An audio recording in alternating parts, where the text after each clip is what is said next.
7월 26일 금요일 매일 성경 오늘의 묵상입니다. 오늘의 말씀은 에스겔서 11장 14절로 25절 말씀입니다. 어제 묵상한 13절에서 에스겔은 블라다의 죽음을 목격하고 소리 높여 하나님께 부르짖습니다. 오라 주 여호와여, 이스라엘의 남은 자를 다 멸절하고자 하시나이까. 오늘 본문은 그 에스겔의 질문에 대한 하나님의 답변입니다. 남은 자를 통해 회복하시겠다는 약속입니다. 이 하나님의 대답은 당시로서는 획기적이고 상당히 놀라운 것이었습니다. 에스겔서 11장 14절로 15절 말씀입니다. 여호와의 말씀이 내게 임하여 이르시되, 인자의 예루살렘 주민이 내 형제 곧 내 형제와 친척과 온 이스라엘 족속을 향하여 이르기를, 너희는 여호와께서 멀리 떠나라. 이 땅은 우리에게 주어 기업이 되게 하신 것이라 하였나니. 예루살렘에 아직 남아있는 사람들이 포로가 되어 바벨론으로 잡혀간 사람들을 향해 하는 말입니다. 한마디로 바벨론 땅에 흩어져 있는 자기 백성들을 비웃는 말입니다. 너희는 예루살렘 성전에 있는 이 땅에서 떠났으므로 여호와에게서 멀리 떠나 있는 것 같다. 이 예루살렘 땅은 하나님이 우리에게만 주신 기업이다. 너희들은 이 땅을 떠났으므로 하나님의 축복과는 상관이 없다. 라고 조롱하는 것입니다. 비록 그들이 포로로 유배를 당했지만 그래도 그들은 여전히 피를 나눈 친척이요 혈육이었습니다. 당연히 그들을 도와줘야 할 책임이 있지만 예루살렘 거민들은 그 유배민들을 향해서 잔인하고 냉정한 말로 비웃고 있는 것입니다. 포로가 되어 끌려간 것만 해도 서러운데 사랑하는 동족에게조차도 이런 험한 말을 들어야 했습니다. 그러니 바벨론에 있었던 그들이 느꼈던 상실감과 고통은 얼마나 컸겠습니까? 16절, 그런즉 너는 말하기를, 주 여호와의 말씀에 내가 비록 그들을 멀리 이방인 가운데로 쫓아내어 여러 나라로 흩었으나 그들이 도달한 나라들에서 내가 잠깐 그들에게 성소가 되리라 하셨다 하고, 하나님은 그렇지 않다라고 선언하십니다. 예루살렘에 남아있는 자들이 생각하는 것과는 완전히 반대되는 말씀을 합니다. 바벨론 포로로 잡혀간 사람들이 실패자가 아니라는 겁니다. 하나님이 비록 그들을 멀리 이방인 가운데로 쫓아내어 여러 나라로 흩으셨지만 그들에게 잠시 동안 성소가 되어 주실 것을 약속합니다. 내가 그들의 성소가 되리라고 말씀하신 겁니다.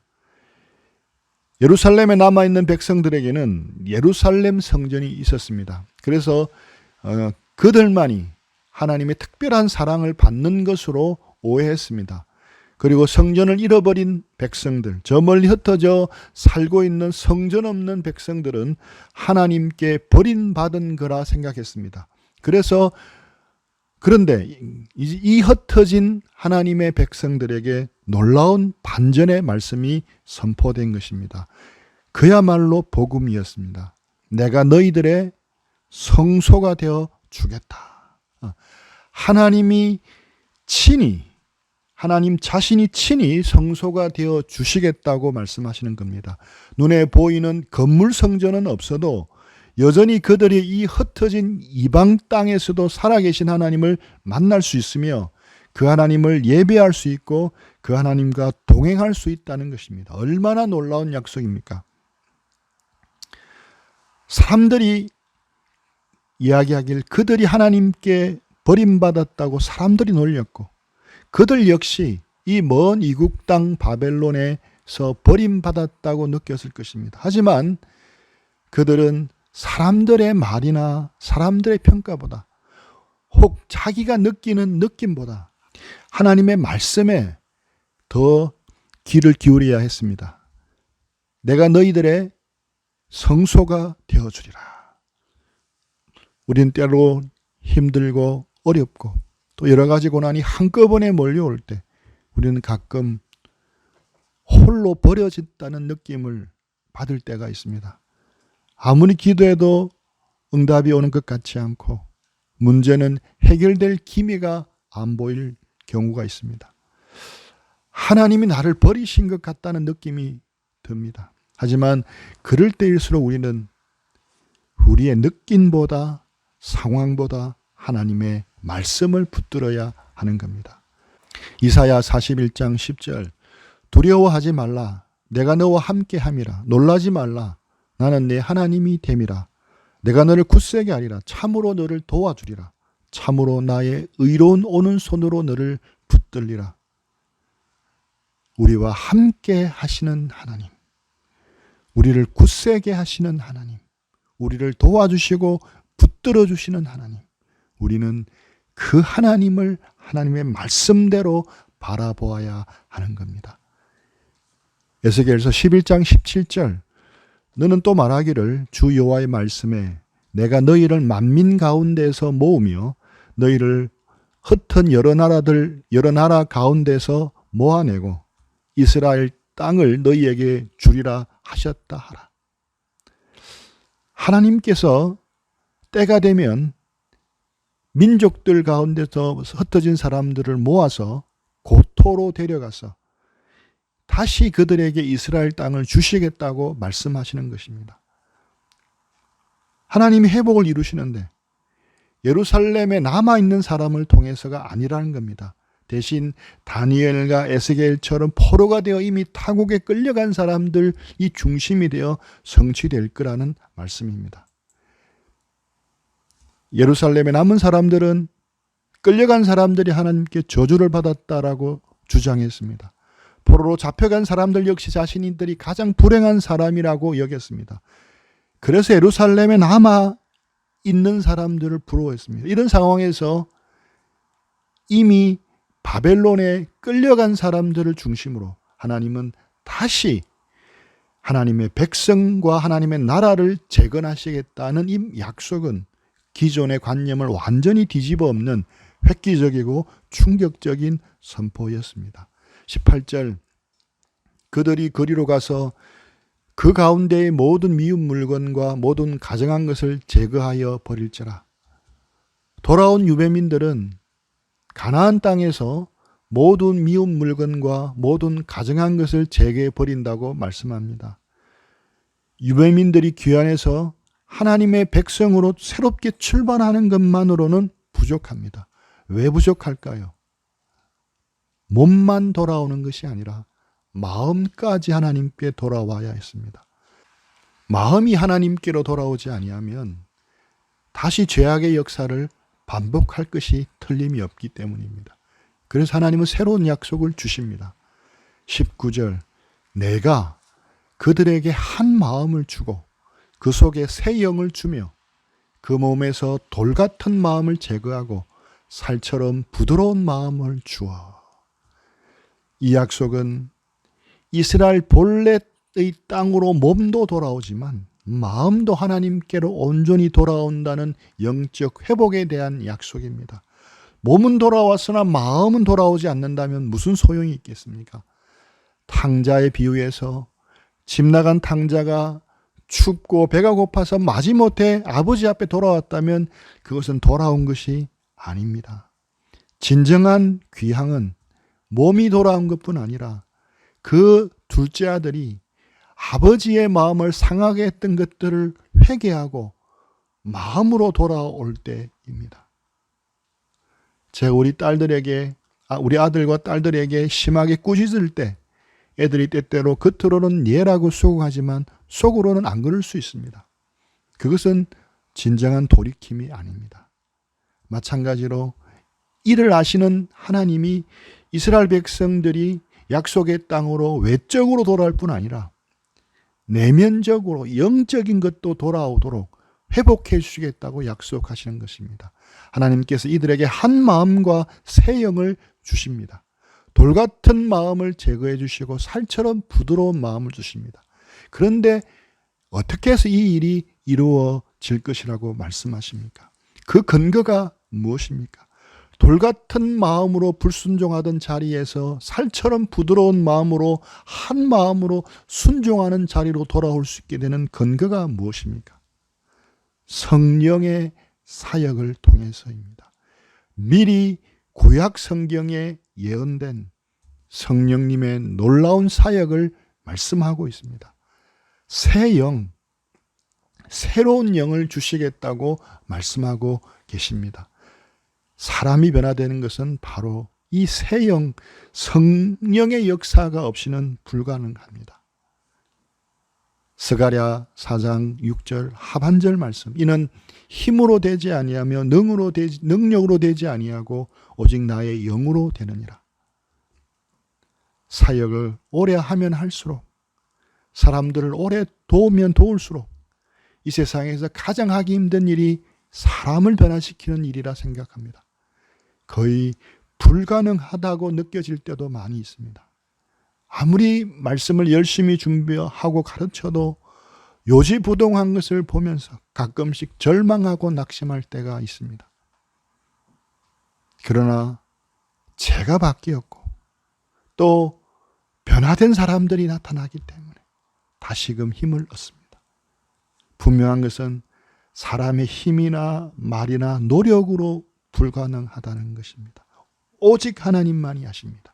사람을 변화시키는 이 놀랍고 위대한 사역에 대해 하나님은 절망의 한밤중을 보내고 있는 에스겔과 바벨론 땅 유배민들에게 말씀하고 계신 겁니다. 내가 그들에게 한 마음을 주고 그 속에 새 영을 주며 그 몸에서 돌같은 마음을 제거하고 살처럼 부드러운 마음을 주어 내 율례를 따르며 내 규례를 지켜 행하게 하리니 그들은 내 백성이 되고 나는 그들의 하나님이 되리라.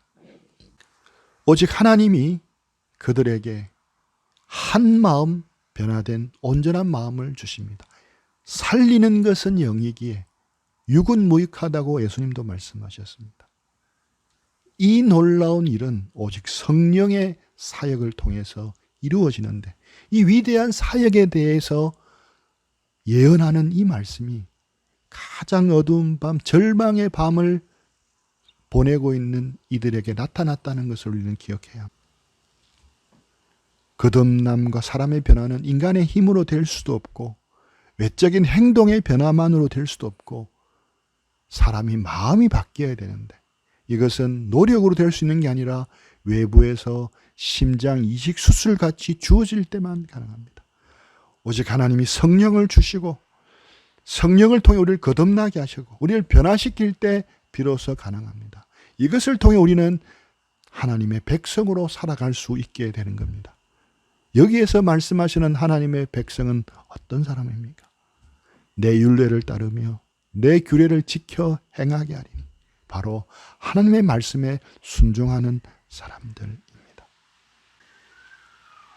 오직 성령의 역사로 거듭나고 구원받는 역사가 일어납니다. 하지만 그 결과로 나타나는 것은 하나님 말씀 따라 살아가는 삶의 변화입니다. 성경에서 말하는 말씀을 따라, 성경에서 말하는 가치관을 따라 살지 않고 변함없이 세상 가치관을 따라 산다면 그는 아직 거듭난 하나님의 백성이 아닙니다. 아무리 직분을 가지고 열심히 봉사한다 할지라도, 교회에서 활동한다 할지라도 여전히 세상 가치관을 따라 살고 그것에 지배를 받고 있다면 그는 하나님의 백성이 아닙니다. 말씀대로 살지 않고 자기 생각과 지식으로 살아가는 사람들이 아무리 교회를 오래 다니고 아무리 열심히 봉사한다고 하더라도 그는 종교인이나 교인이지 하나님의 백성은 아닙니다. 하나님의 백성은 분명 하나님의 말씀대로 살아가는 사람들입니다. 부족하지만 그래도 점점 그런 변화를 나타내는 사람들입니다. 성령의 체험으로 여러 초자연적인 역사를 경험하느냐 아느냐 하지 않느냐, 이거는 부차적인 문제입니다. 아무리 놀라운 체험을 했다 하더라도 하나님의 말씀대로 살아가려는 삶의 변화가 없는 신앙은 가짜 신앙일 확률이 높습니다.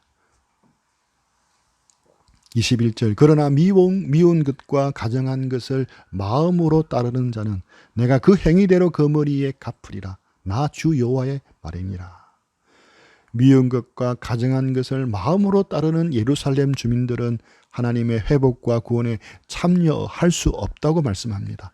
22절 그때 그 그룹들이 날개를 드는데 바퀴도 그 곁에 있고 이스라엘 하나님의 영광도 그 위에 덮였더니 23절 여호와의 영광이 성읍 가운데서부터 올라가 성읍 동쪽 산에 머무르고 이제 하나님의 영광이 예루살렘을 떠납니다. 하나님의 영광이 성읍 한가운데서 떠올라 성읍 동쪽이 있는 산 위에 머물렀습니다. 24절 주의 영이 나를 들어 하나님의 영의 환상 중에 데리고 갈대아에 있는 사로잡힌 중에 이르시더니 내가 본 환상이 나를 떠나 올라간지라. 환상이 떠나간 후 다시 하나님의 영은 에스겔을 바벨론 땅으로 데려가십니다. 25절 내가 사로잡힌 자에게 여호와께서 내게 보이신 모든 말을 말하니라. 그리고 에스겔은 자신에게 하나님이 보여주셨던 모든 것을 유대민들에게 알려줍니다. 말씀을 마무리하겠습니다. 하나님의 영광은 성전을 떠났습니다. 멸망받을 예루살렘 성전과 성읍은 하나님의 임재에서 이제 멀어집니다. 그리고 하나님의 심판의 형벌을 받습니다. 이 절망스러운 캄캄한 상황 속에서 한 줄기 빛과 같은 희망이 에스겔에게 주어집니다. 회복의 약속입니다. 다시 고토로 몸도 돌아오고 마음도 온전히 하나님께로 돌아올 것을 약속하십니다. 이 약속은 36장에서 다시 반복되어 분명하게 선언됩니다. 성령의 역사하심으로 말미암아 하나님의 백성으로 살아가는 우리 모두가 되기를 간절히 축복합니다. 기도하겠습니다.